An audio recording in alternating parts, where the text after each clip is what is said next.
Okay, this is kind of a test recording, but I wanted to run through the process we go through to comp a property. We call it comp a property. Really, it's evaluate a property to determine if we want to buy it, and if we do, what the buy price would have to be.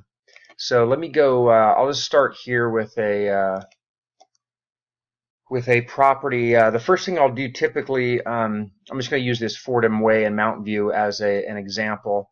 First thing I'll do is just see roughly where it's located, and what I'm trying to do here is determine whether it's on a busy street, which Cuesta Drive looks like to be more of a busy street, and I'll just back it out and see kind of where it's at. And you can back it out more just to see, once you get familiar with the cities and freeways and stuff like that, you'll know more just by looking at it on the map. Then the next thing I'll do is I'll just grab the copy and paste the address, Control C, and then I'll go to Zillow and drop it in there. And what Zillow will do is, before you even get into the MLS, Zillow will give you an idea of some of the particulars related to the property. So the first thing we want to do is just kind of verify what Zillow has, because they pull from public record, see what they have as far as make sure it comes up, number one, and it's located in the same place as Google. And then 5-bedroom, 3-bath, and usually I will write that stuff down. 2,054 square feet, and the other major pertinent item is the lot size, which we'll see here is a 7,700 square foot lot. So that's kind of the basic info you need to start looking at it. And then what I want you to do is, I'm going to give you access to the MLS, the multiple listing service, and to see if you can get in. If you don't have access, we'll have to get you access, but it's key to get access to the MLS.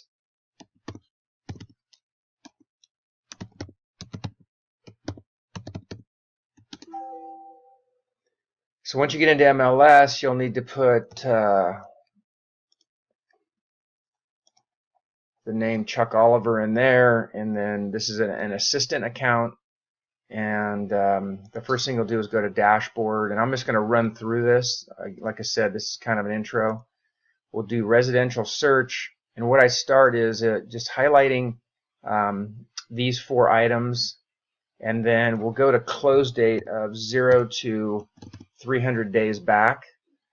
That's what that means. And then what I'll usually do is just go straight to maps.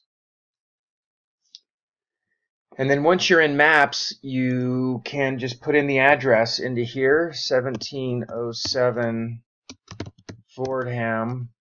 And then I won't even put the city or anything else, because if you hit return, it'll pop up, and then you can find the exact address just to make sure that it's coming up. And so this gives you a view. All the reds are homes that have sold. The greens are what are active and currently listed. And the orange is what's active, currently listed, but pending and haven't closed escrow yet. So the most important thing when comping is really to look at the what has sold. We don't really care too much about what's listed, although we always want to know roughly what people are listing other comparable properties for. And then also the pendings, I will call the actual real estate agent who's got the listing and just see what kind of action they're getting, see if they're willing to share what price they're in contract for and whatnot. So anyway, once I get this, there's you kind of go around looking for the highest value, because all we're trying to determine initially is what's the most we could sell this property on Fordham for. That's a 5-bedroom, 3-bath, 2,000 square feet, 7,700 square foot lot on a comparable street in the same neighborhood, totally remodeled from top to bottom. So we're trying to find the highest number here, the highest sale price, and the nicest home, because we're going to make it basically the nicest home in the neighborhood, and we should be able to get the same the same prices. So you can see, there's some as low as mid 1 million, low 1 million, but then there's stuff that's almost $3 million. So what I'll usually do is go back to criteria, and I'll start narrowing it down. So we'll just say, 4 to 5 bedroom, and then we'll go into square footage. And since this is 2,000 square feet, usually I'll just go low and say 1,800 to call it 2,400 square feet, and then you hit map again. And what should happen is, see, it dramatically reduces the number of homes we're looking at. So, and then what you can do, and you got to kind of move things around, but I'll just try and find the top couple. We got a 2.6 down there, and then we got a 2.8 down there. So we'll start here with this 2.7, and you usually have to move it down, and then you can click on the actual listing itself. So that's 2,300 feet, 8,400 foot lot. So it's a bigger house, bigger lot. And then I'll just click through the pictures quickly. And the main, the frontage, obviously this looks nice. And then I could usually tell by how it looks inside whether they did a complete remodel. So this is definitely updated and pretty nice. So once I see the kitchen in the front, that's really all I need to do. So that could be a good comp, and then I just go back to maps. And if you click back, it'll start over. So you just want to click back to maps. And then I know there was one down here that was, so this is 2.8, kind of curious. That's 2,200 feet, 11,000 foot lot. So 11,000 foot lot, it starts getting pretty big. This is a 4-bedroom, 10,000. If you start getting like double the lot size or close to it, it's not really a comp, although it might be something worth looking at. Here's a 4.3. So again, I would probably back this up a bit. So that was our 2. There was another one. Yeah, this 2.5. I'm curious. This always makes you go down. So this is 2,200, 10,000. So yeah, a lot of these lots are bigger. 11,000. So another thing, you can just go to criteria. Since we're at 7,700, then we go to lot size, and let's just say we go 5,000 to, and we're 7,700. So say let's go to just under 10,000 foot lot, and then we map that just to see if there's something that's closer to our lot range.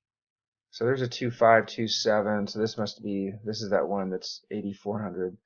So this isn't a bad comp, and that thing was actually in pretty good shape.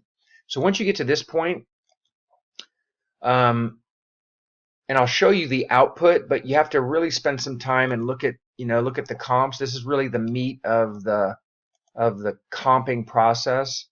So this is 2013, so it's a much bigger lot, but it's closer to the square footage. So this one's usually worth taking a look at, because we could discount the lot size. I don't know why it's not.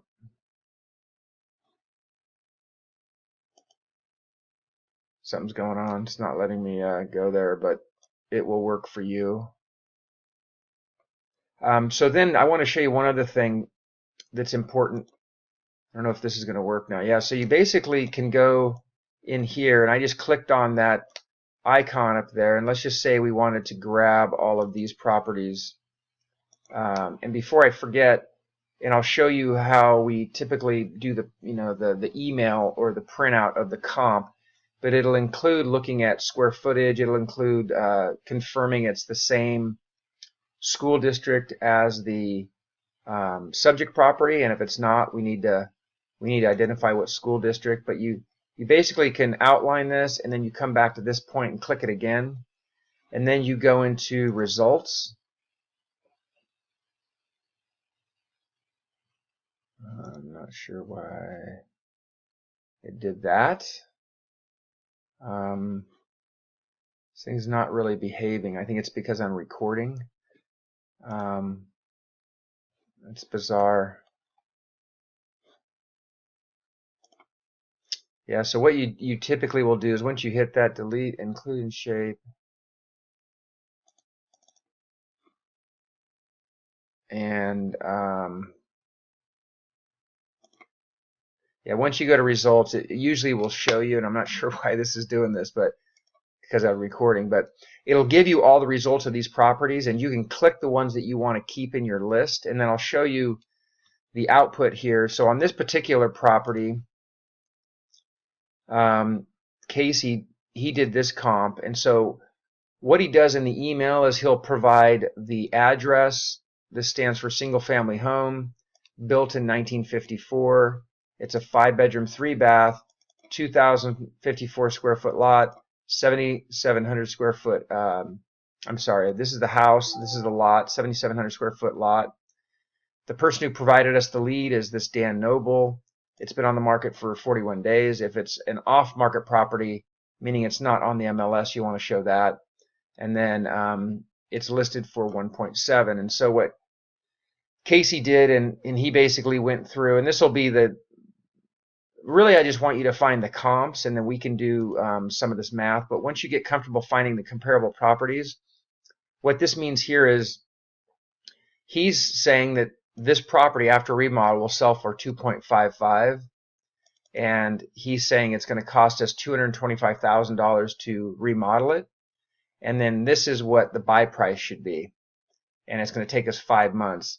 And I'm going to give you a spreadsheet that will allow you just to plug in this number, and once you have this number, then you'll have to come up with there's a calculation to come up with how much it'll cost to remodel, and then that spreadsheet will give you this number.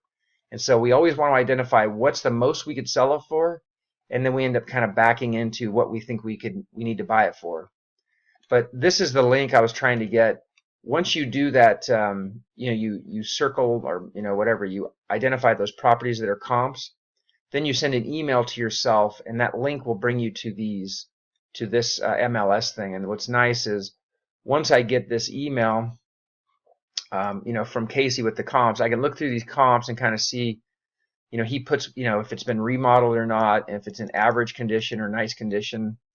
This is updated, which means it's only updated, it's not fully remodeled. So we're trying to identify, here's some good comps, but this is maybe not an ideal one that's remodeled and it's average, meaning it's not going to be as nice as we're going to make it. And so, and then I could just, click on this, and I go right to, that listing, and I can pull it up, and then I can actually look at the pictures and say, yeah, I see what he's saying. That's pretty average, nothing special. It's clean, clean kitchen, but we'd do a nicer appliance. We'd probably do a little bit nicer looking cabinets. So that's kind of it. That's what we're looking for. This end result is really getting this email with all this pertinent information, and once I have that, then I can go back to Dan Noble or whoever's giving us the lead and say, look, we need to buy this for $1.9 million. Can you get it in contract for that? So that's it for now, and if you have any questions, just send me an email. Thanks.